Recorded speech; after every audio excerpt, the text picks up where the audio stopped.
Imagine a world where extreme weather events are Food shortages are widespread.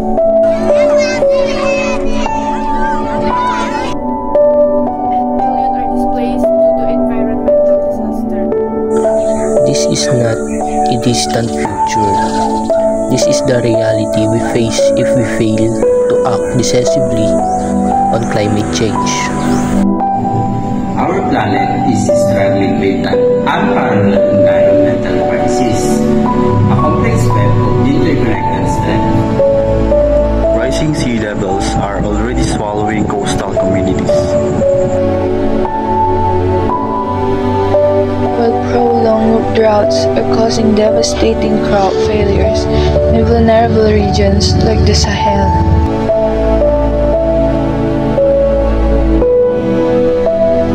Loss of biodiversity, driven by habitat destruction and climate change. Threatens the delicate balance of our ecosystem.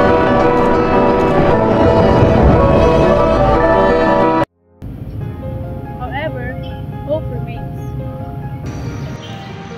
By working together, individuals, governments, and corporations, we can build a sustainable future. This requires a combined approach. We must transition to cleaner energy sources like solar,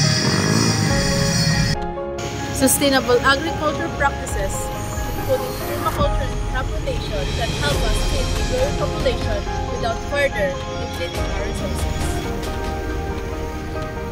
Protecting our forests and ocean, and other natural resources is crucial for our biodiversity and mitigating our climate change. This includes establishing protected areas and combating deforestation. individual actions are also vital. Reducing our consumption, choosing sustainable products, and supporting responsible businesses are all steps we can take. But individual action alone is not enough. We must hold corporations accountable for their environmental needs, demanding transparency and sustainable practices. We must also demand strong environmental policies from our government. Policies that prioritize sustainability over short-term economic gains.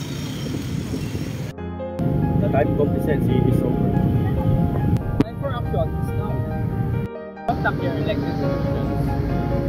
Support environmental organizations. Make conscious choices in daily life to protect our planet.